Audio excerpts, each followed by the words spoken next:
Hello everyone and welcome back to the stream. I am Razim as the professor currently, and we're doing some Talisman. I don't mind doing some online.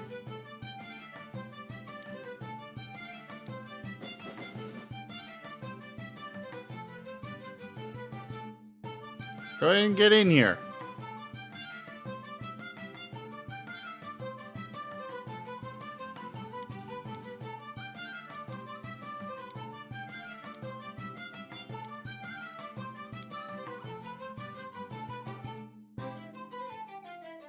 Alright, Chrisov, sleep well and thank you so much for coming by.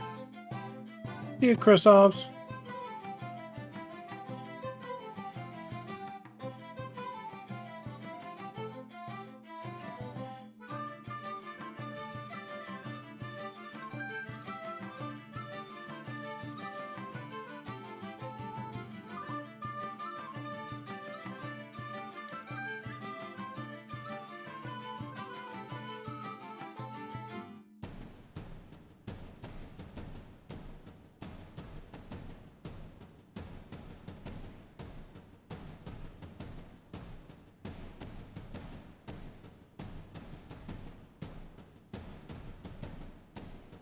And remember, Chrisovs, you're a very good boy. Me. A very good boy.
Not anymore, Rob, but this is going to be a more relaxed game, so please no PvP stuff.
Yes, Rob, hurry up and get in here.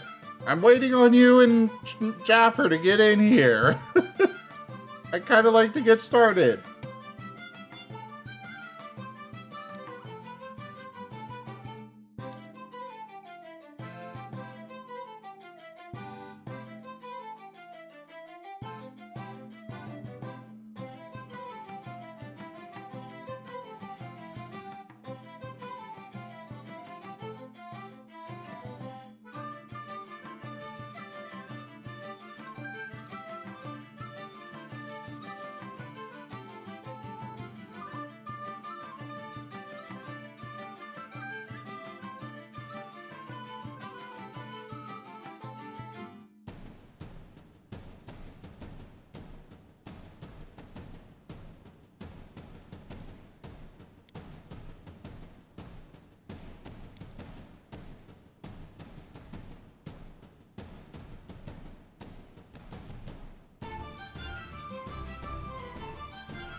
Dug.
Are you two in yet?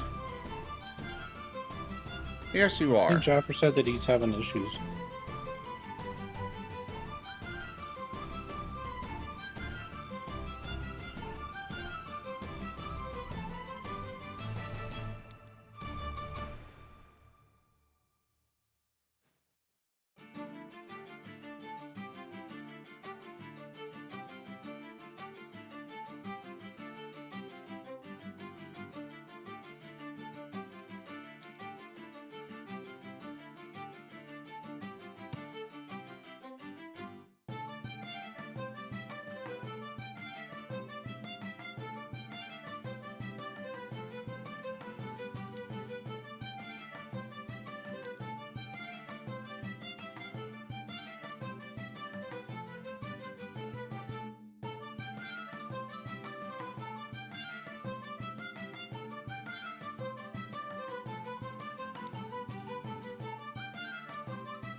Okay.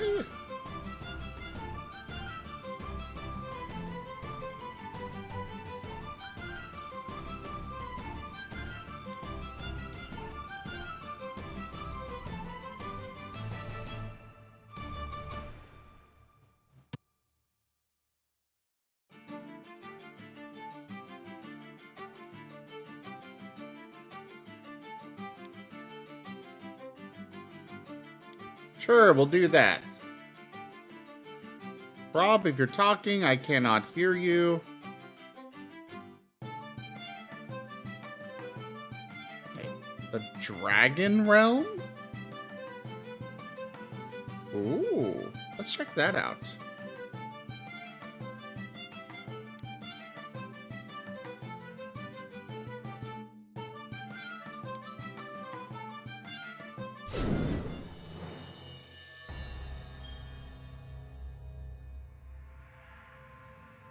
A cat burglar?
Yeah, I think I'll go with the Black Witch. She seems pretty good.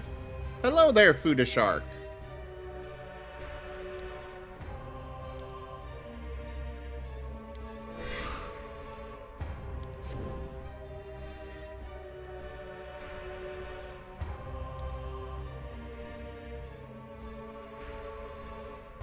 Alright, it's to you, Jaffer.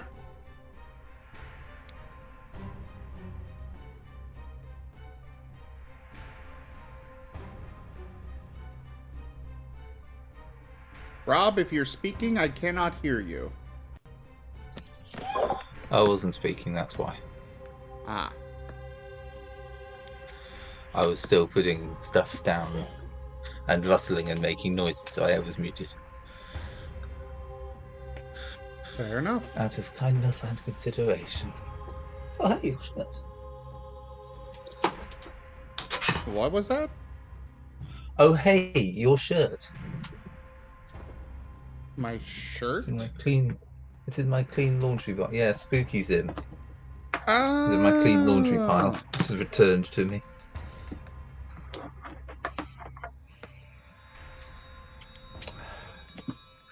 Where's my head? Yeah, so it does get it is more fun with more than 2 people playing it. I do wish they had some of the spin-off versions. Oh, I got the specialist and the trophy hunter to choose from. Oh, Rob. oh. Sorry. I was kind of speaking here. Apologies. I kind of wish we could get have some of those licensed versions of this. Like, I've heard there's a Kingdom Hearts version as well.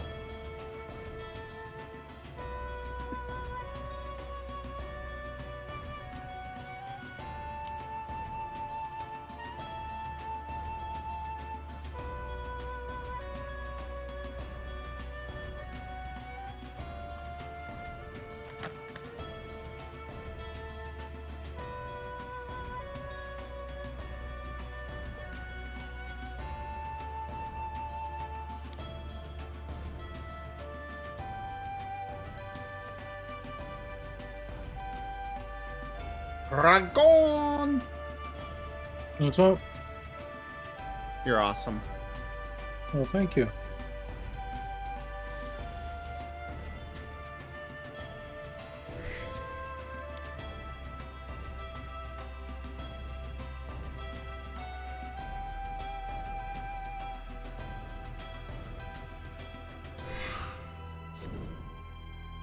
So what does the Dragon Realm expansion do?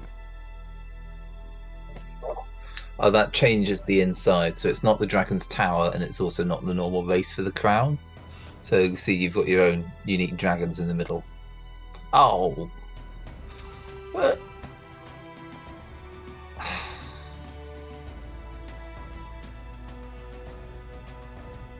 So it's like this then, NBC, is it?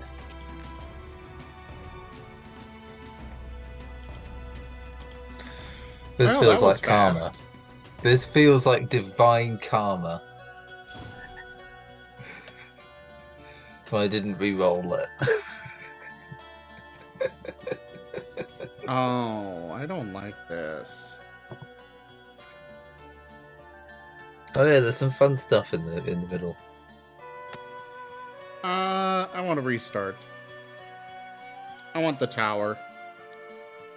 I thought the Dragon Realm would be like an extra expansion on the board, like the forest and mountains and stuff. No, those are all of the expansions. Sorry if you guys liked your characters, but I want to... I got my favourite character, Sadness. Oh, right. I don't... Yeah, we'll bump it up to that. Oh wait, hang on. Oh yeah.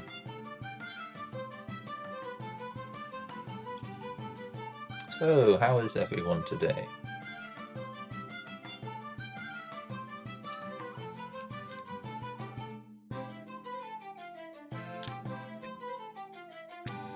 I'm all right.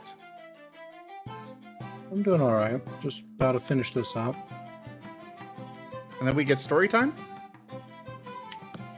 Maybe I'll have to. I'm going to check the next MHE and just make sure I have the materials for it.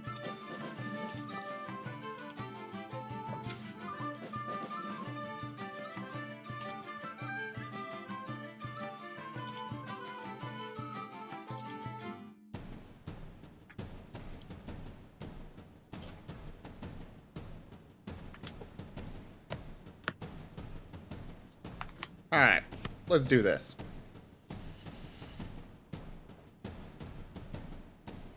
I included an AI, so if we need a target, you got an AI to hit. You got a new chatter in your chat there, Rygon. Oh, do I?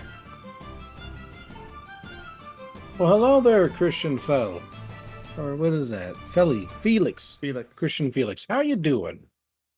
Sorry if I'm Jennifer? not talking much at the moment. I'm finishing up some paperwork and just kind of hanging out with both my friends here and with my chat. I'm only popping back over occasionally to kind of see what's going on. Thank you so much for stopping by. What's up with you? How are things going? Elementus is really good.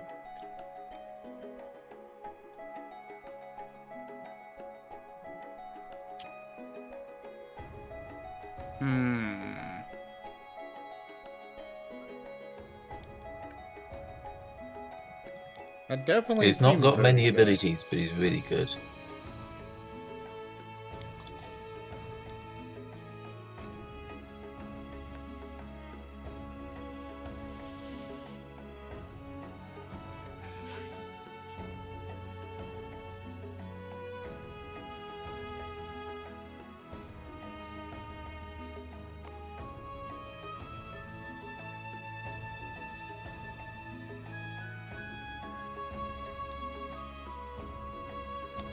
I'll try out the Elementalist.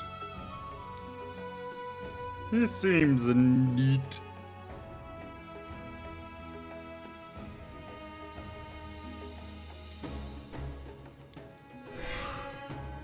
Though I feel like he should get spells.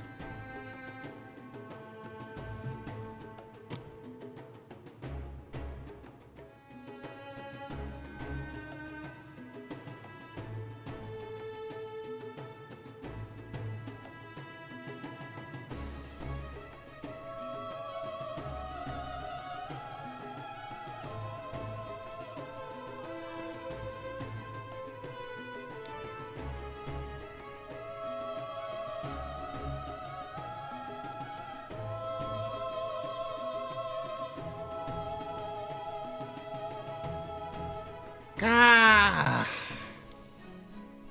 We need to restart again. Why? I chose the wrong, or I didn't choose the ending. Oh, you chose Thieves Guild. No, it chose one at random. I'm sorry. I wanted to try that one.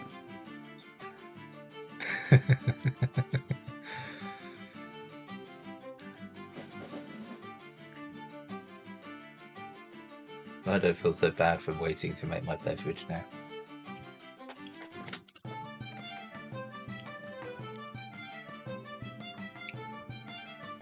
Yeah, this is good enough. Alright. Invited. Not that one. That one. Okay.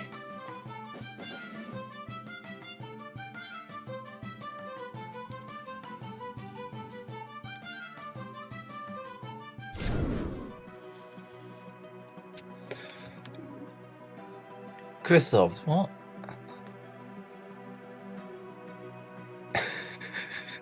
Wait. I'm sorry, What my is going- chat scrolled up to...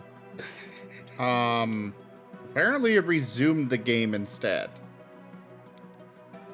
Ah.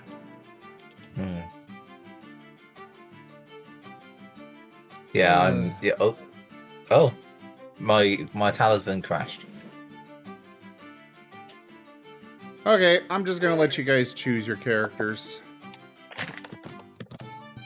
This time. Please don't type while your mic's unmuted.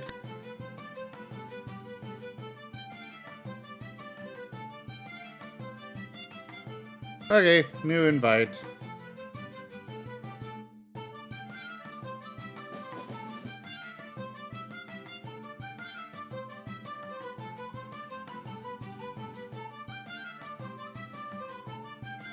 Okay, we got the Dragon Tower. Challenge for the crown.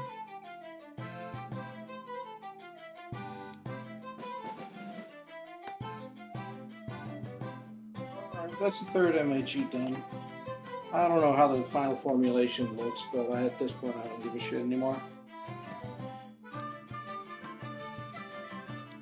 Person's got issues. They ain't talking about them. What you want me to do?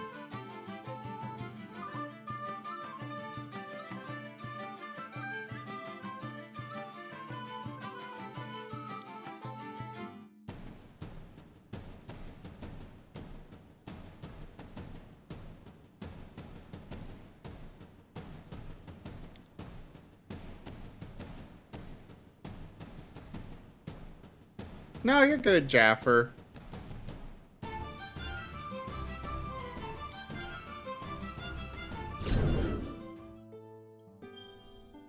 Okay. Good. Right ending. Is the middle right? The middle's right. Whew. Oh, I don't want that.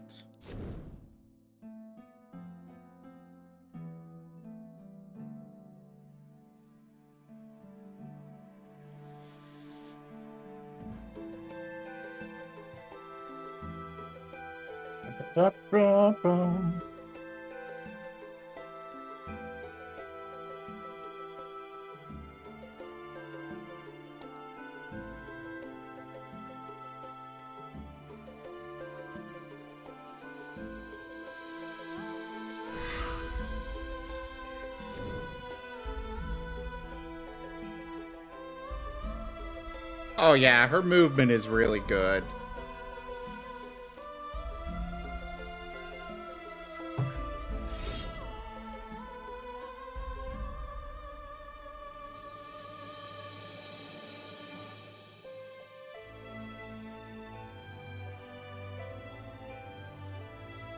So, story time with Rygon?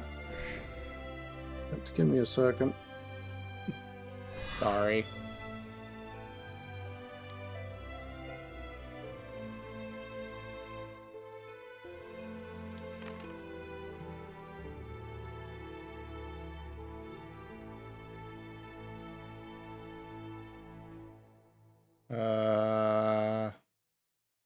There it goes.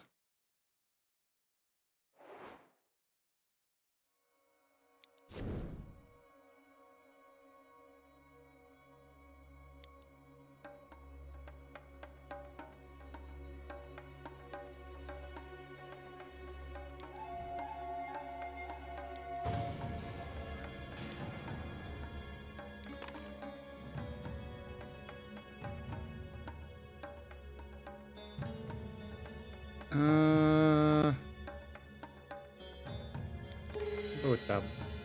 Oh.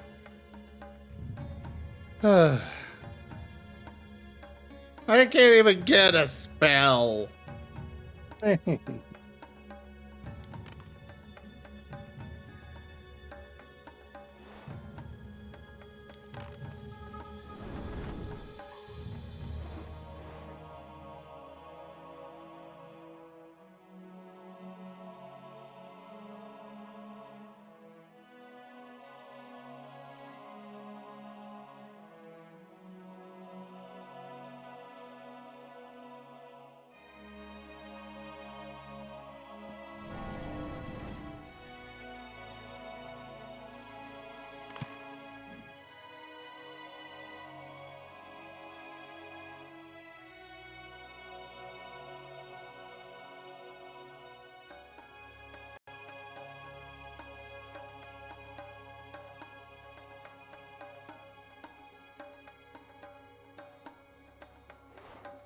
Nope, no giant toast. Oh, I wanted to give you giant toast. It's broken. Okay, give me a second. Oh, I'm sorry. It's okay, Papa. If you like, I'll sacrifice Rob. Okay. What? Wait. No. It's okay. It'll be fine.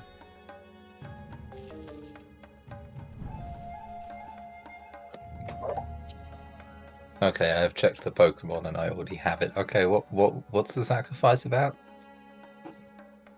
In order to give Raigon the giant toast.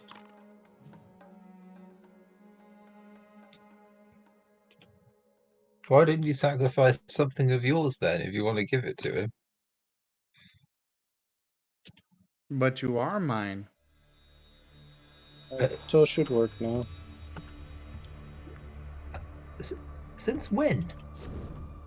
You are moderator. Therefore, you are mine. Is it not working? Hmm. Nope. Alright, let me turn the program off and restart it. Ooh, very nice. And say goodbye to all those other cards. Yay, challenge points. Challenge points? I have a challenge working towards, I think, a title for burning cards. Ah. Wait, did it skip Jaffer's turn? Oh, you're casting a spell.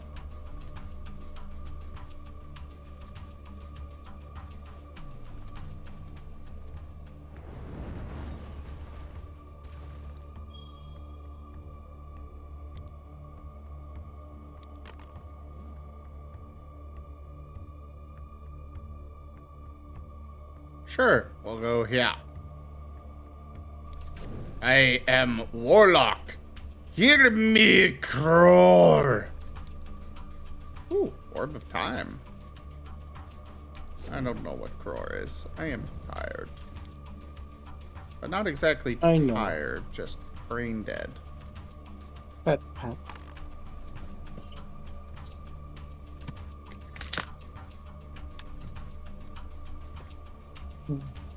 That's okay, you're allowed to be brain dead, it's quite late there.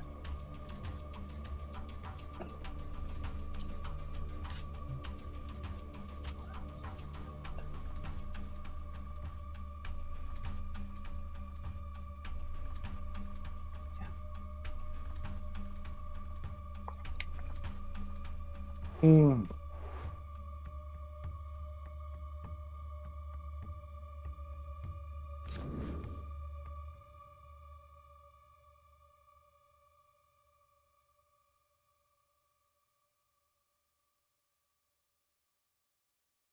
Deliocrosios.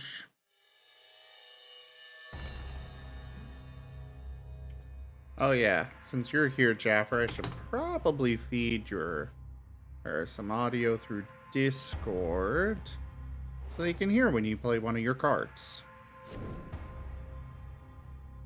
Speaking of your cards, do you need more of those? I don't know how many you've got left.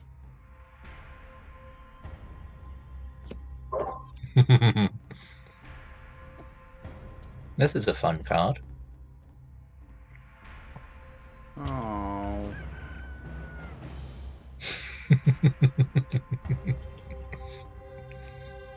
And hey, it wasn't intentional this time. Jaffa says, I have 13 left. Now. Okay, I will send you more.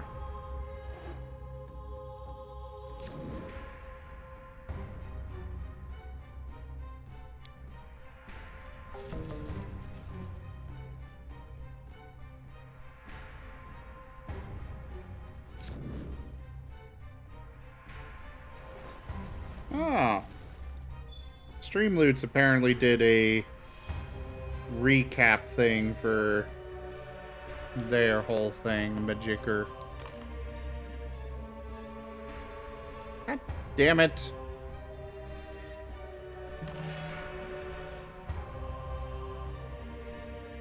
Oh.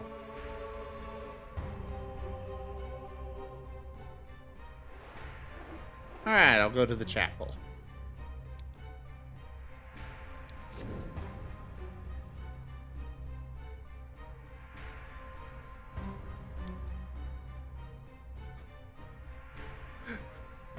Well, Jaffer, you want to be good? Or neutral? Mm-hmm.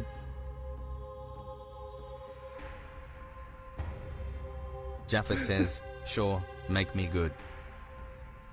Well, do you want to be good or neutral?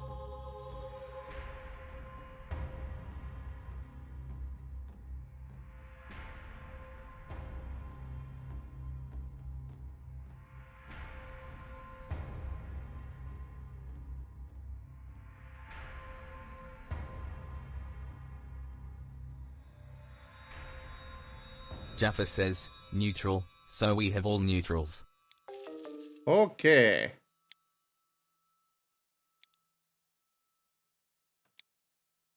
Congratulations, you are no longer evil.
There you go, Jaffer. Fresh supply of Jaffer Talkie cards.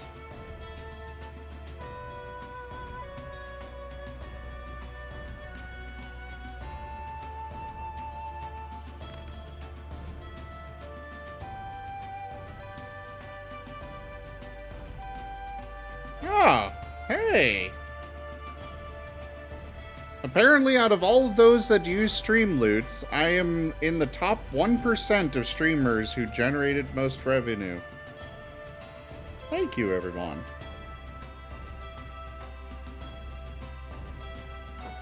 Nice. Oh, wait, more revenue. Oh, Jaffa says, yeah. Lots of chalky cards now. yeah, that one's not... cool. And yeah, that one's not actually that much of an achievement because it says more revenue, so I assume that I got, I just started it last year, so of course I'd have more revenue generated.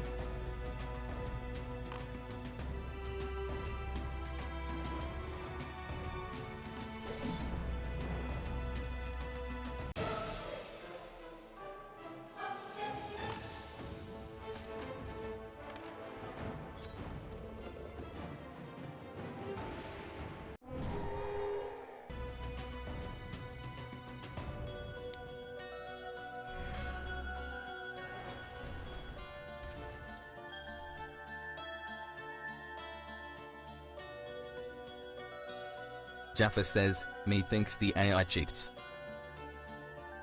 Of course the AI cheats.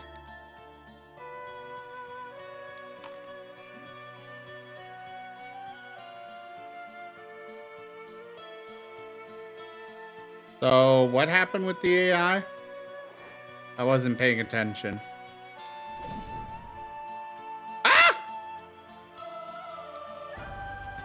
I don't like this. Okay.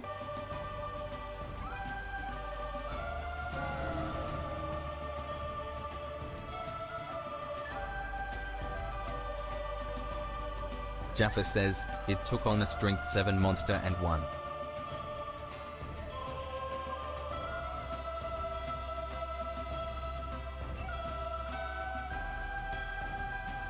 Ah. Oh, whoops. End turn.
So yeah, we had over 6,000 cards used last year.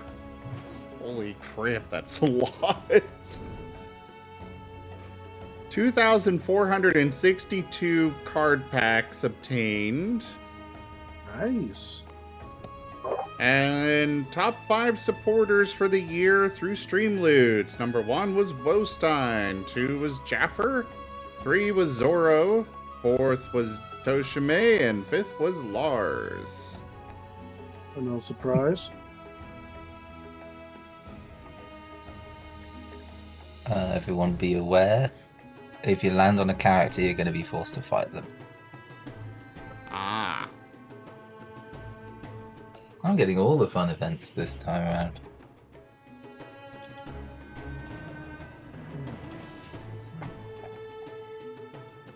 Oh, that's one I can't do. They need to be brought in. They need to be put in.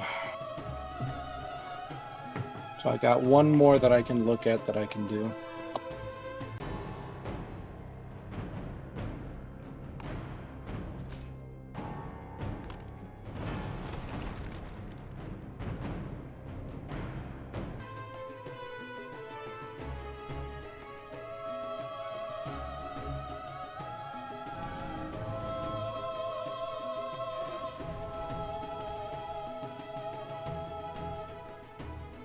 Wait, why am I... Oh, the Frost Giant. Right.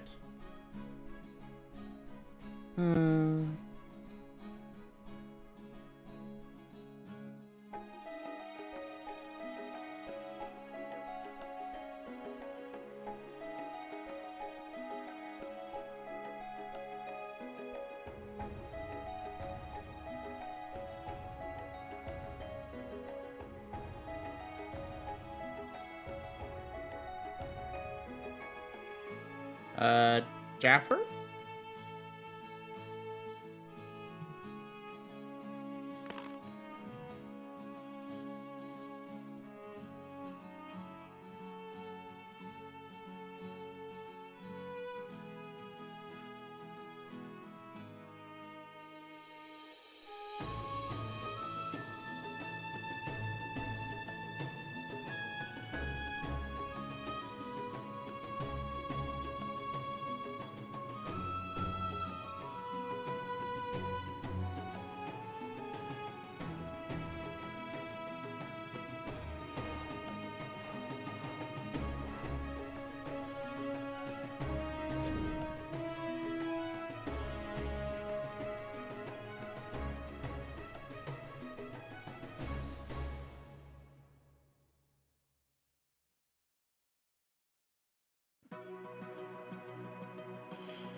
Jaffa says, boo. Broken heart, broken heart, broken heart, monster.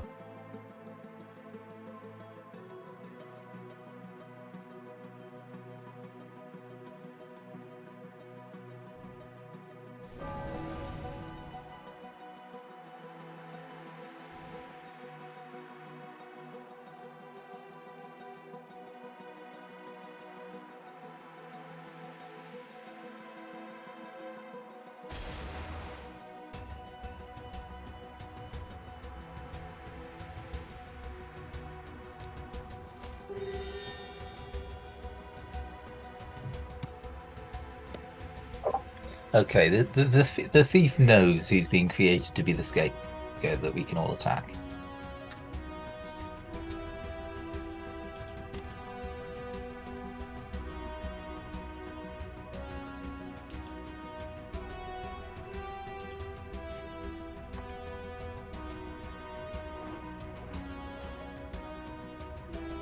I don't know, Jaffer. Wouldn't surprise me if they went a little overboard.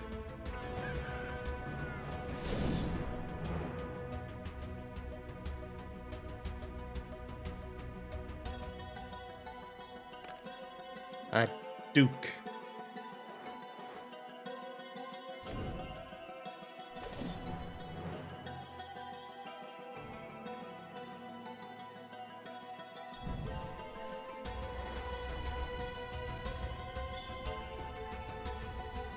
Oh, I can't put in the last one either. She's not in.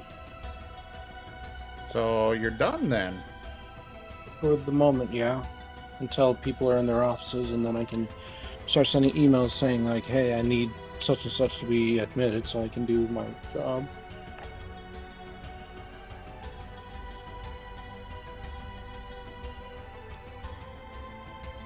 That's even assuming that this one even turned in their papers.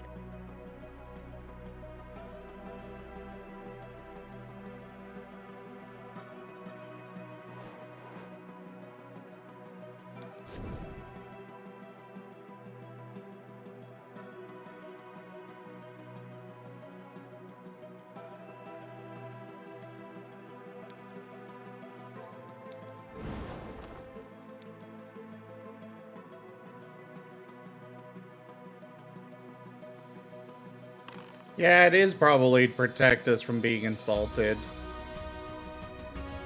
Food a Shark, I've tried it with multiple different endings so far.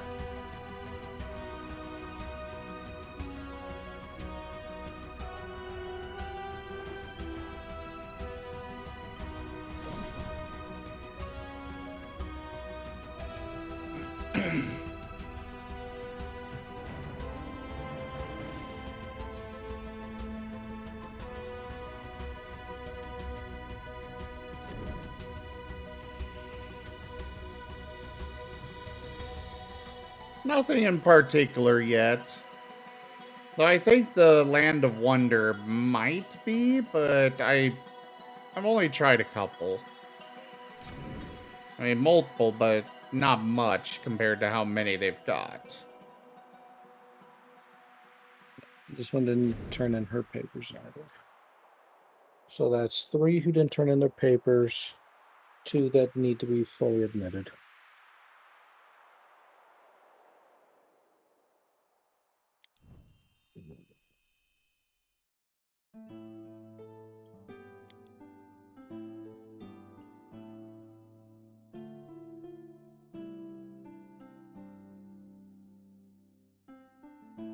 What is Wanderlust? And the Hunt?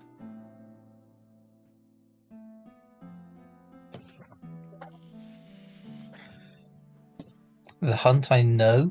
The hunt is it spawns. I think Can you it's proceed 4 your or turn? possibly. Sorry. I think it's 4 or 5. It spawns ancient beasts all together at the same time, and you've got to hunt them down.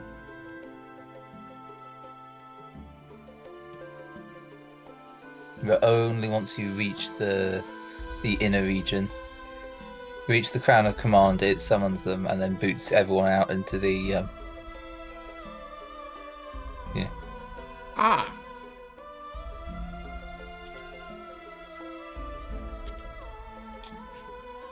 I think I might like one Wanderlust, because I do like to explore this game.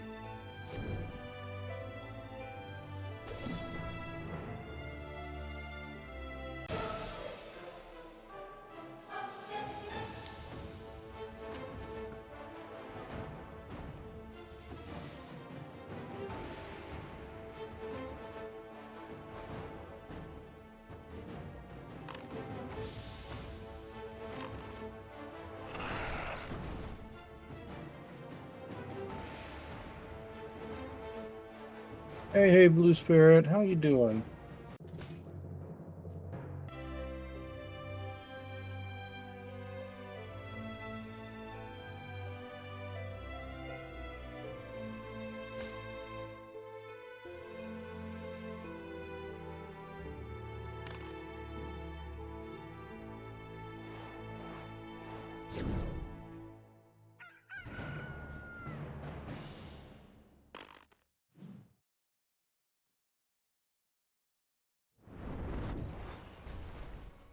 Practicing sketching at the moment. How about me? I just finished up an MHE, like 3 of them, so I'm pretty tired.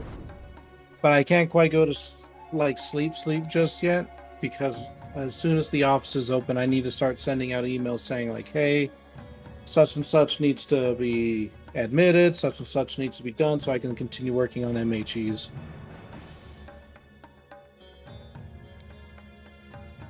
Like, I got 5 more to do, and they all got to get done, hopefully before the end of the week.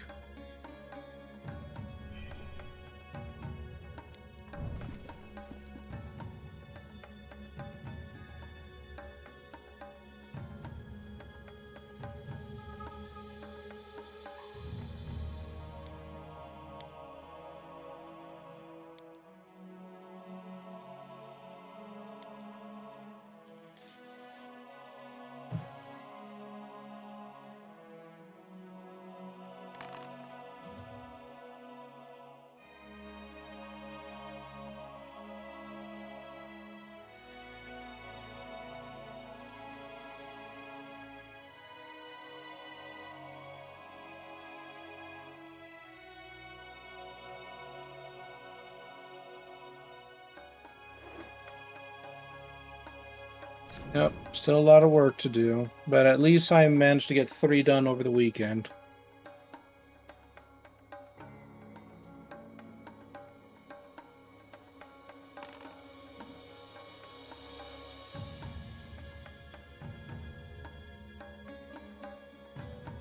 Duke.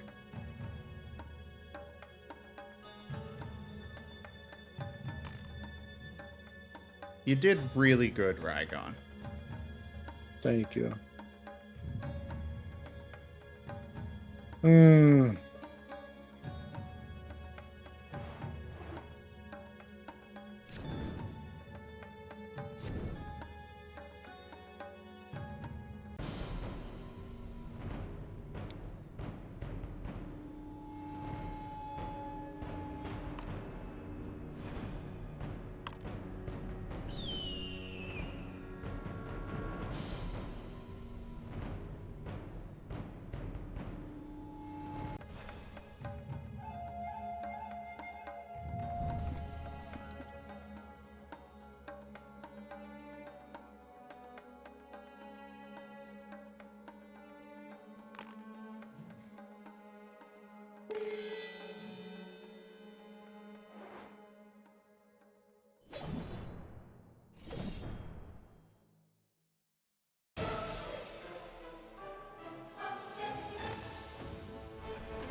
Oh, crap. What's up? Oh, crap.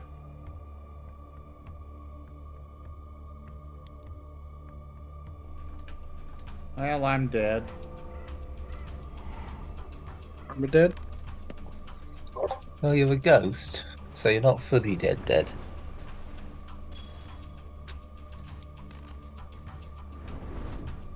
You're a ghost with above average craft. The AI threw the Grim Reaper at me. Yeah, the AI has been a dick so far. And I ran into a Craft 7 monster. I've got Craft 6, but... Oh, now I'm dead.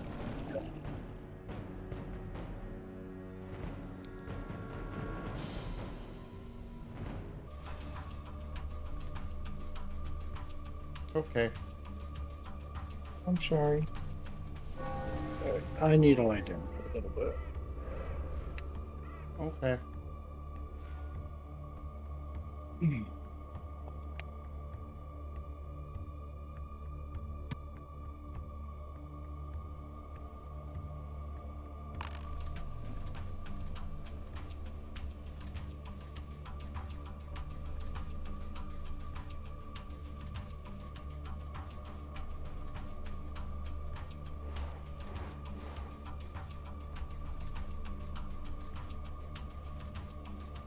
Oh, right. I remember why I like to do the 5 choices, because then if they die, they have to choose a new class, and it feels better to me. Yeah, I'll get a new character. Or I'll respawn.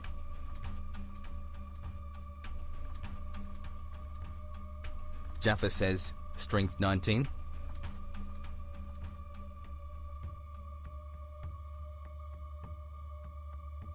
Yeah, that's a bit of a scary thing.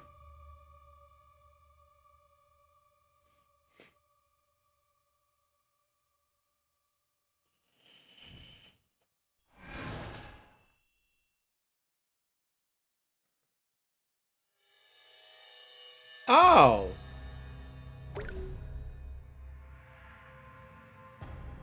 Yeah, but if you had managed to kill it, you would have, gone up so much strength from that. Yeah, the drawing is more fun than the respawn.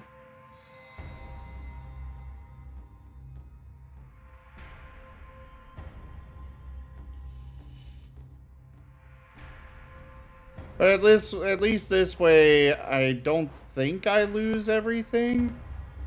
Jaffa says, I had no hope of killing it. Oh, I know you had no hope.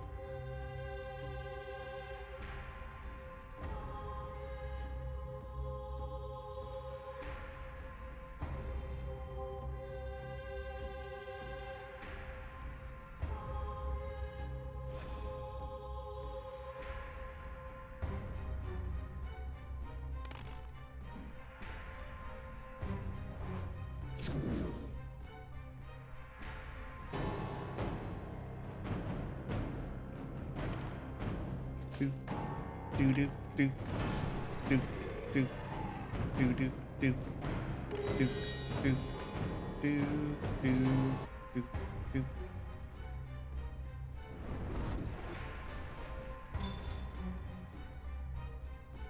Oh wait, no, I am reset.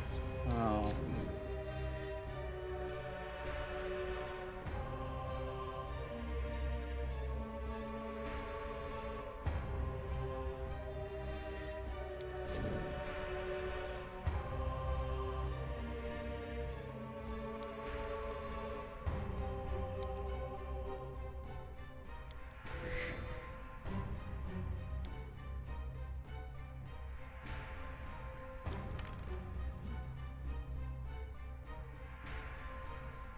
Well, time for the journey of trying to get my stuff back.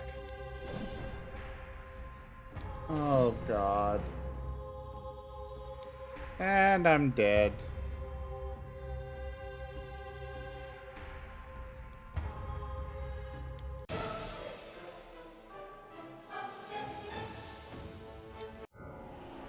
Ought to lose.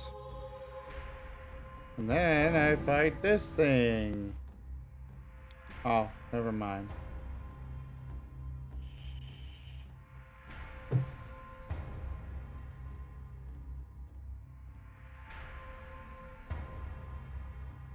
Jaffa says, those are some scare level monsters.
I kind of want to restart again. Go back to the pick from 5. But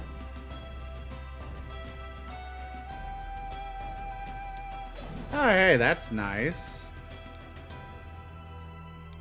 Oh, all 3 of those are nice. Jaffa says, I'm down if you want to. Well, Rob, what are your thoughts? If you want to, yeah. Yeah, let's do it. I did just get some nice stuff, but I kind of want to restart. Marten 4.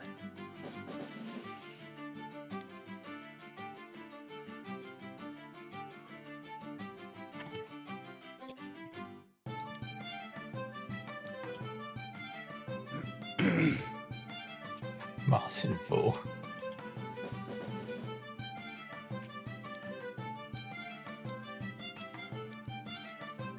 So which one?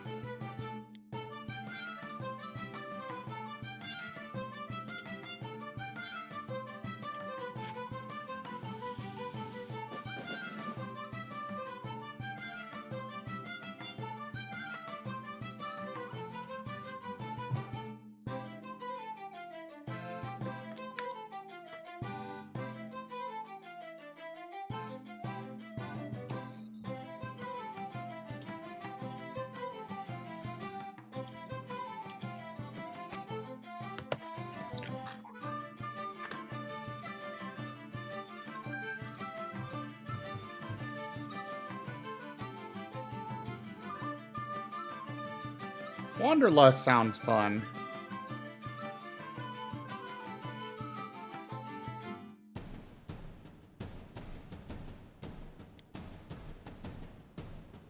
But I think I'm going to go with Lands of Wonder.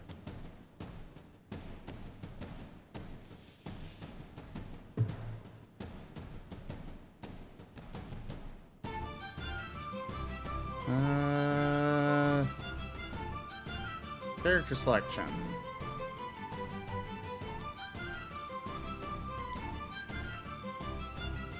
I kind of like the Lands of Wonder. It's not as long as Wanderlust seems to be, while still being pretty decent. Oh, I don't like these choices. Actually, I don't know what this one is. Start of your turn, you may discard one of your spells to gain 1 feint.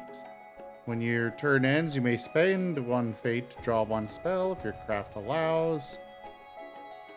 On you, your space, or one of your cards, you may either gain 1 fate or spend 2 fate to bind that spell.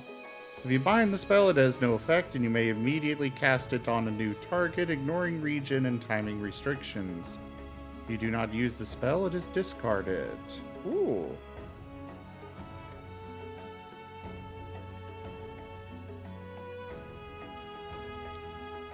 That seems nice.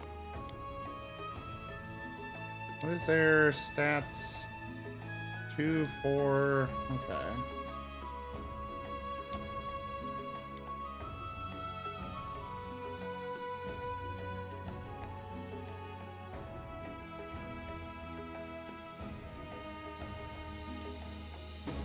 The sprite is fun.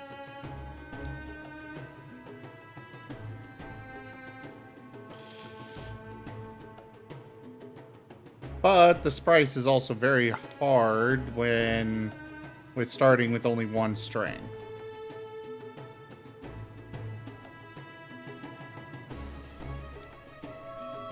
And 1 fate.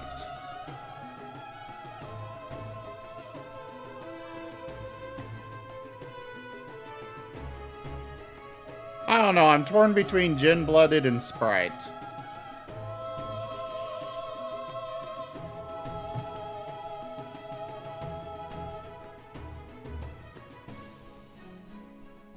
Having more fate to work with is nice.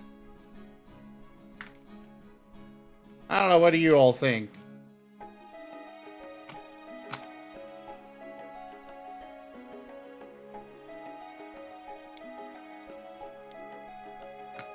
Fair point.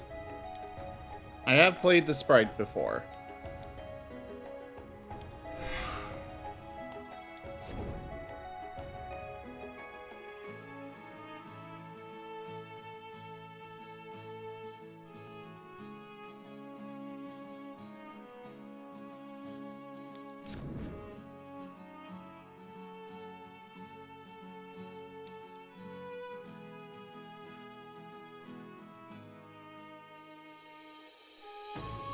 Jeffy!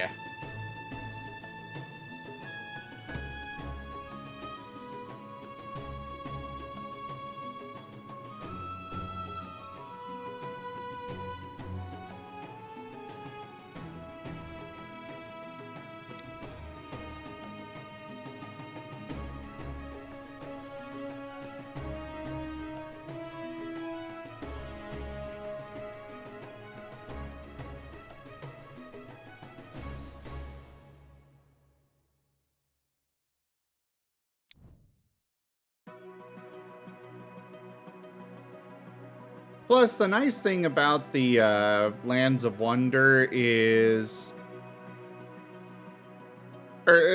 sorry, the thing I was going to say is the nice thing about choosing from 5 is that it kind of makes you try out new stuff. I kind of like that.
Though it would be nice if those that can talk were to be, thinking out loud I'm for sorry, Dim. everybody. I'm sorry, Zim. I was dealing with my cat being a little menace and pain in the ass, so I didn't think you wanted to listen to Bingle Bingle Bingle. Wow! Wow! Why not? Scrabble, scrabble, scrabble, bingle, bingle, bingle. Wow! She's come in, she's checked that I'm still alive, and she's left again. And also want to attack you. Choose to attack them. You can encounter another character. You may use the pipes to startle them, forcing them to ditch.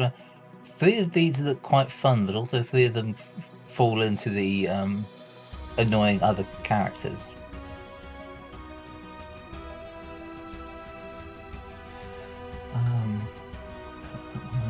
Roll 1 die. Ooh.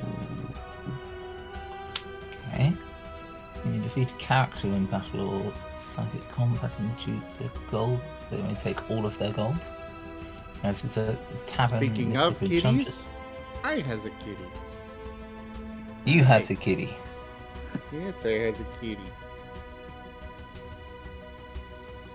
Ooh, kitty.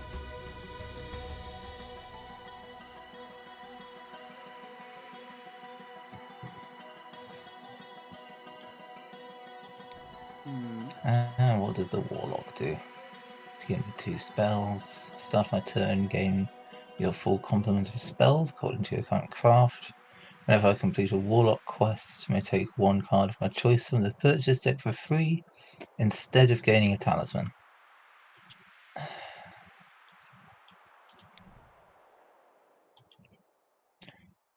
And give me 2 spells whenever yes.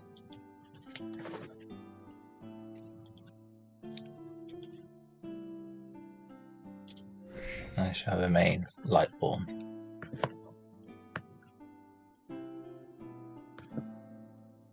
Lightborn? Light fated. Whenever you encounter a card in the bottom right, where it has the 2 points on it that either one of them is a spot of light and the other one is a spot of black, of darkness. Yeah. That means if depending on your amount of fate at the time, it determines which option you choose from the card.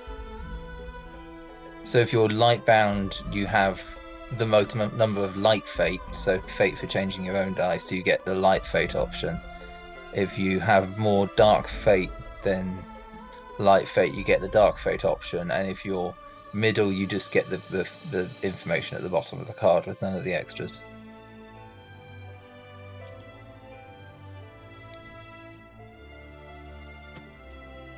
Light bound, dark bound. That is good to know. That's with the Fae. It took me a while to work that out as well, but it's with the I thought it was the time of day, and it's like... Nope. It's connected to the Fae. As all maddeningly confusing things are.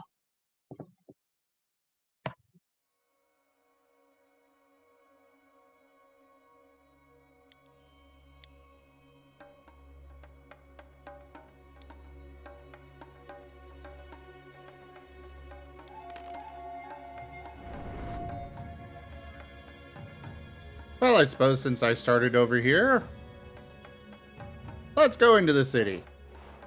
Hello, city! Ah!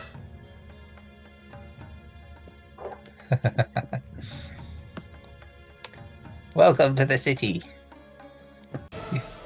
You're no fur going into the city. What were you thinking? Oh. Oh.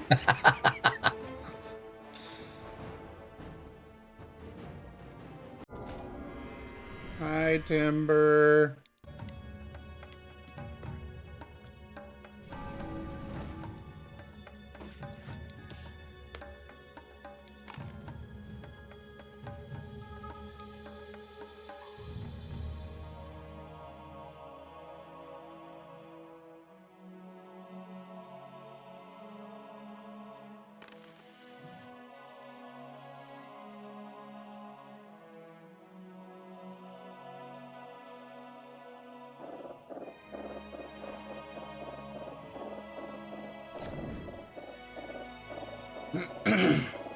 Thank you for the head pats.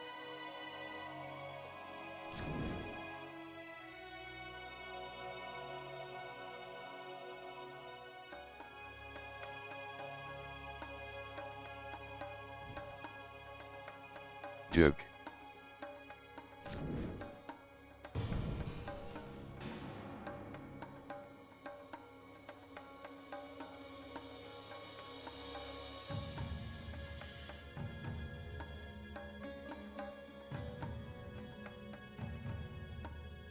Oh, it's a really fun game, Timber. It's an old one that's been revised a few times, but it was originally released in 1983. And it's actually a game by Games Workshop. Yeah, same people that did Warhammer.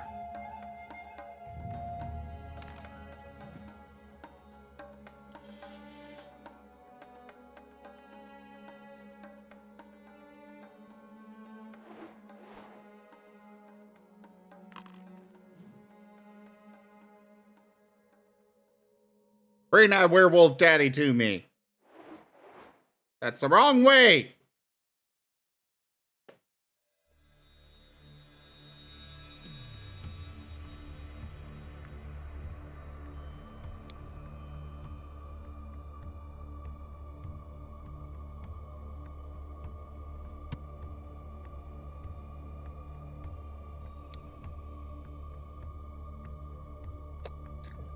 So I'm just checking out my spells. Okay.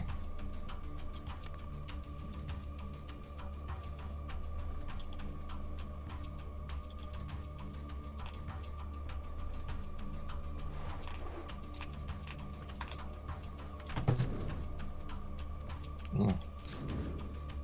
Ooh.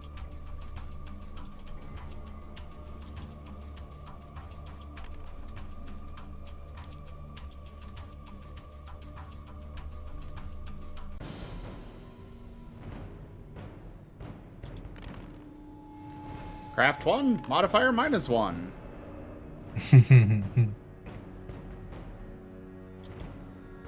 Nice to see you got good roll.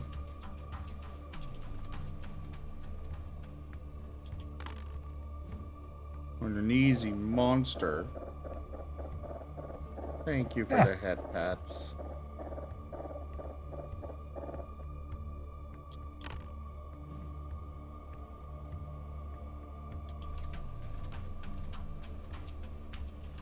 Yeah, it's such an easy monster that I can't do anything with it.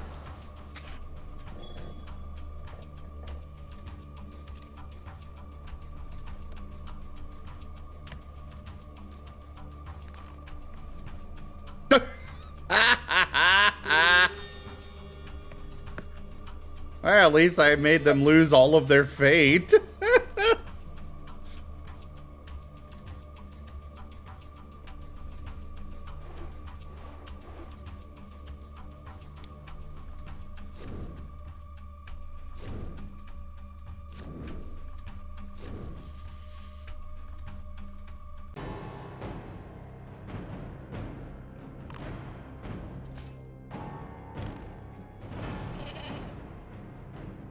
And they lost to a goat. Because they can't re-roll, because I made them lose all their fate.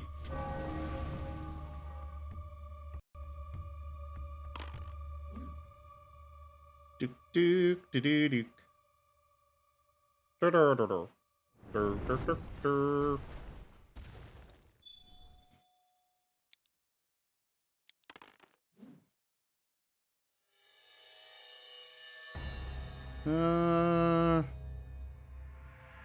We'll go here.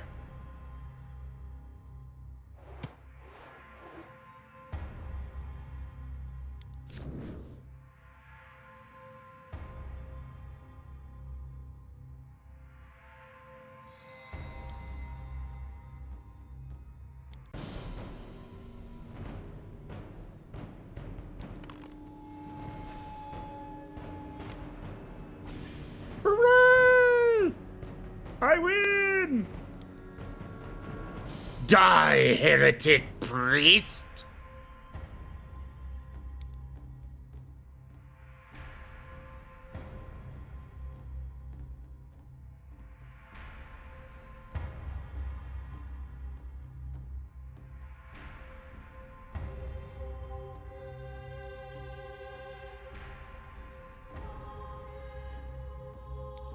Yeah, I'll do this.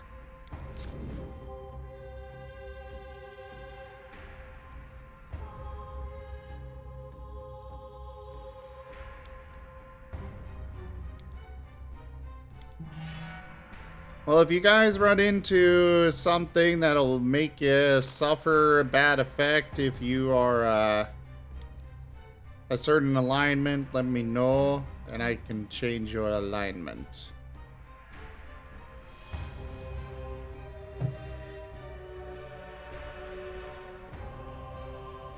Jaffe, Jaffe, Jaffe, Jaffe, Jaffe.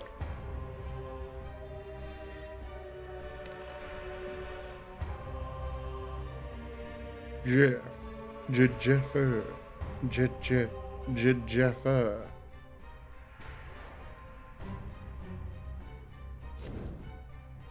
Ragon, Ragon.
Yeah, you beat that goat.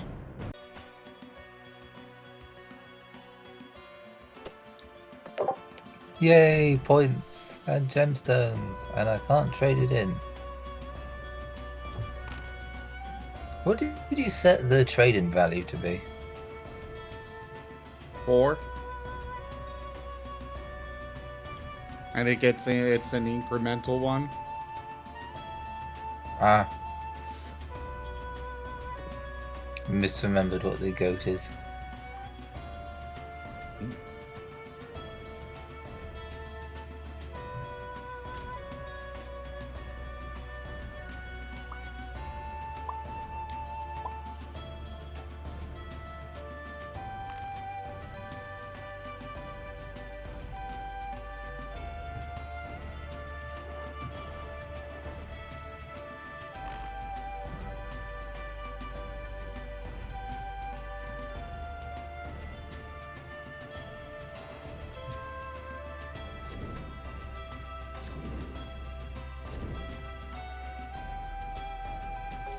Oh, that stone's actually really good.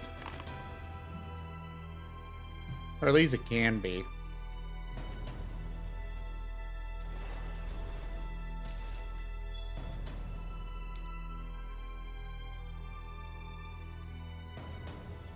You know what? I'm gonna discard this one. Let's get a fate back.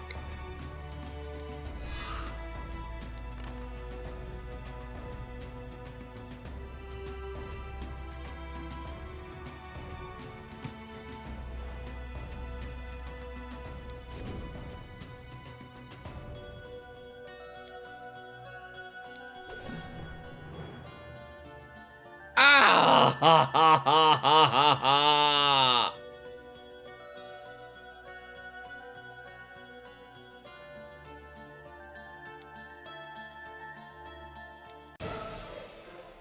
I should not have tempted fate.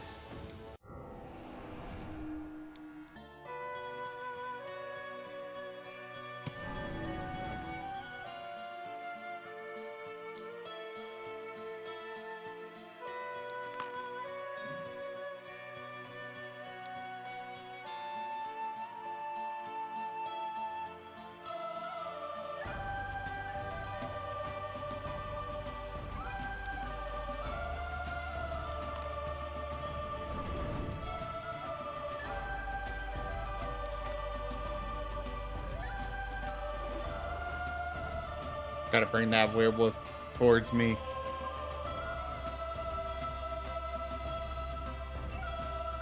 Do,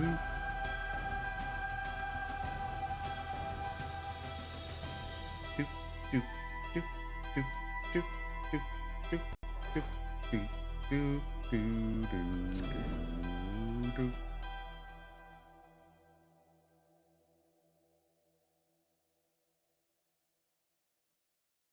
Duke. Dirk. Dirk. Dirk. Dirk. Dirk. Dirk.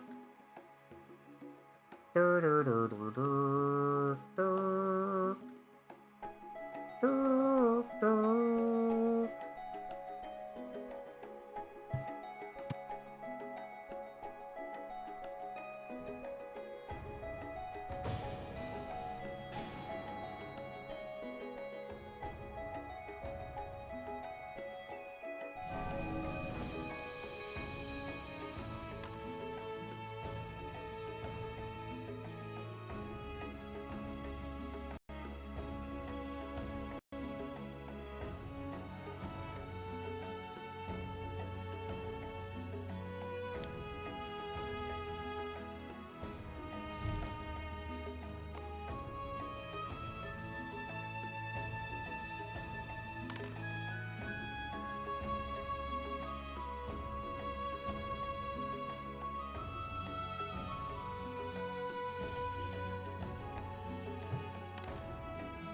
Dragon! Yeah, you need some? Just checking in on you. Just lying down for a bit. Okay. Wanted to make sure you're okay. Yeah, I'm doing alright. Good. Just gonna lie down until, you know, I get up and decide to do something, I guess. I'm trying not to fall asleep. Well, I mean, you could read, you could go play a game. That's true. I just need to build up the energy for one of them. And I gotta get rid of the head fog. Ah.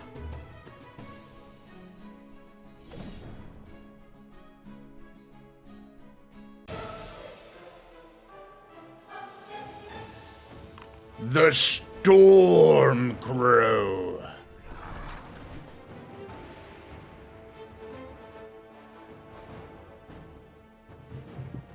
Serio suggested you go make food. I already ate.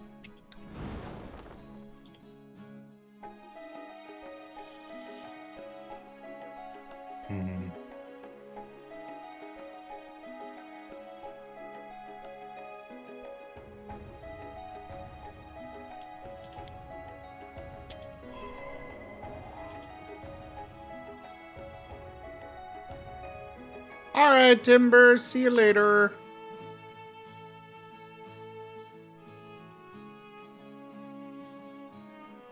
In the wild, Timber Rider. I don't know. Hello there, Bellasaw. Welcome on in.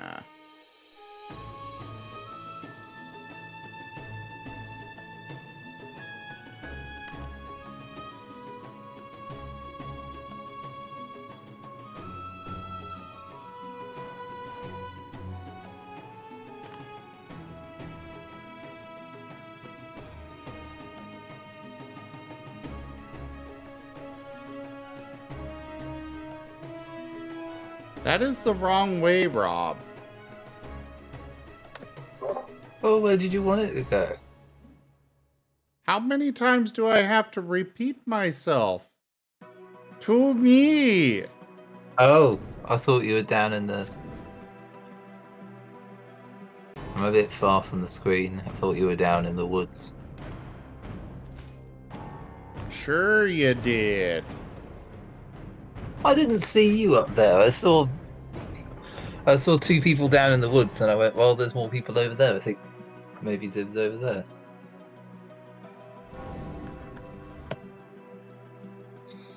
I have been awake a while. My brain is a bit frizzled.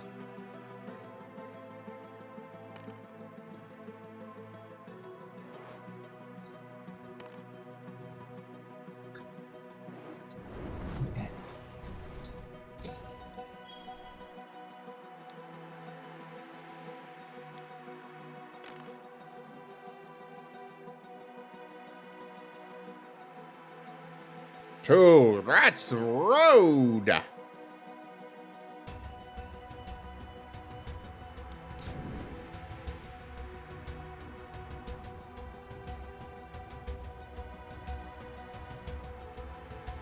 Uh-oh.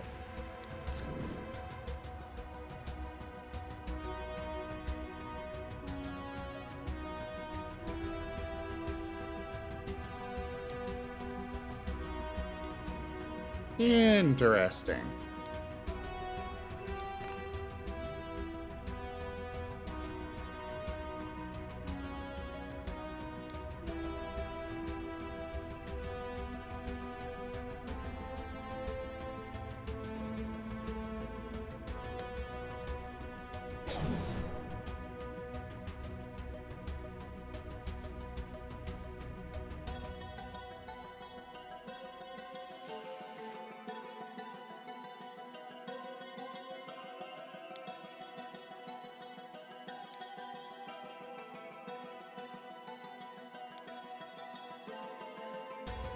Hey, let's draw a spell.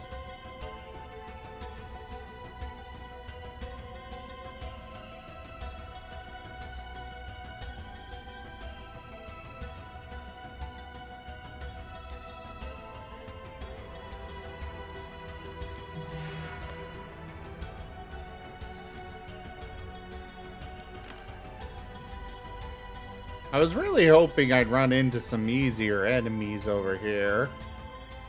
So far, that hasn't worked out. To be fair, you're the one that put legendaries in the deck. Jaffer!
Dook dook dook dook dook.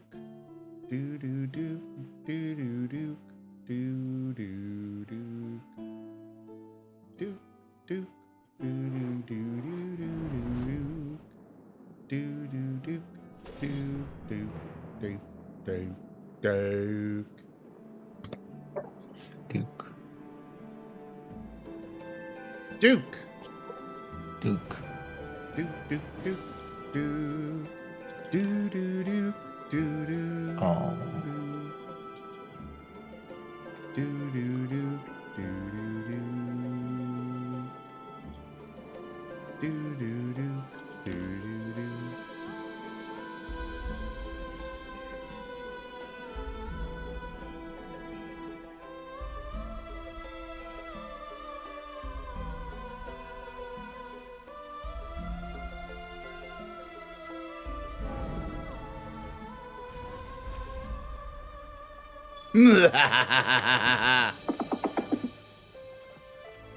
Duke, Duke, Duke, Duke, Duke. Duke. Duke, Duke, Duke, Duke. Hello there, Lars. Haven't seen you in forever.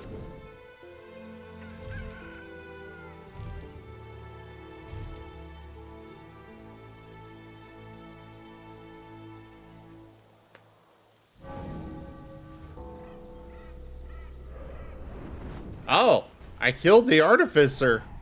Why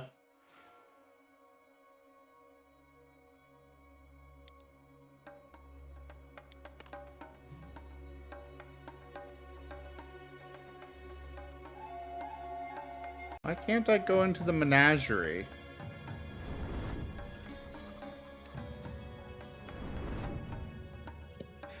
Do you have enough money to spend in the menagerie? I don't know. Oh, No. 3 gold. So if you don't have enough money for the shop, they won't let you in. Ah. I don't just say that.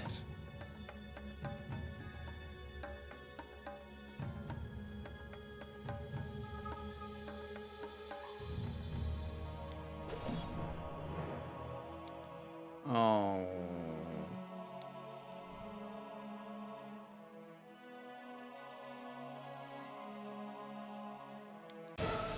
I'll try.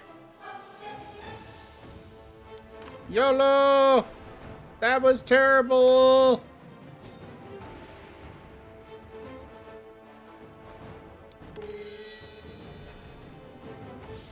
That was totally a 6!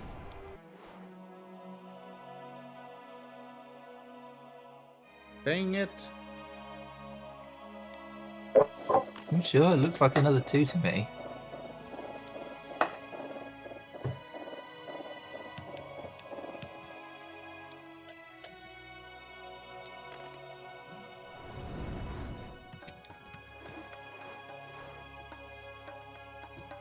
Hi there, old pal.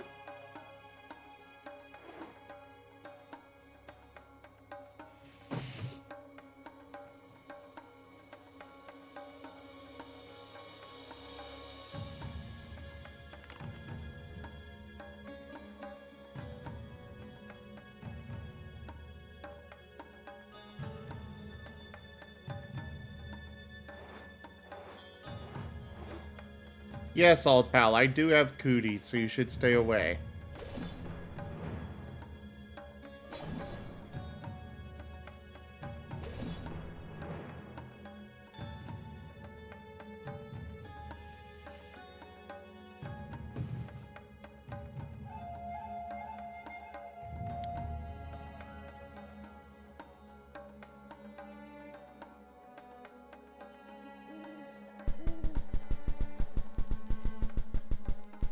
Yes, this is what I deserve.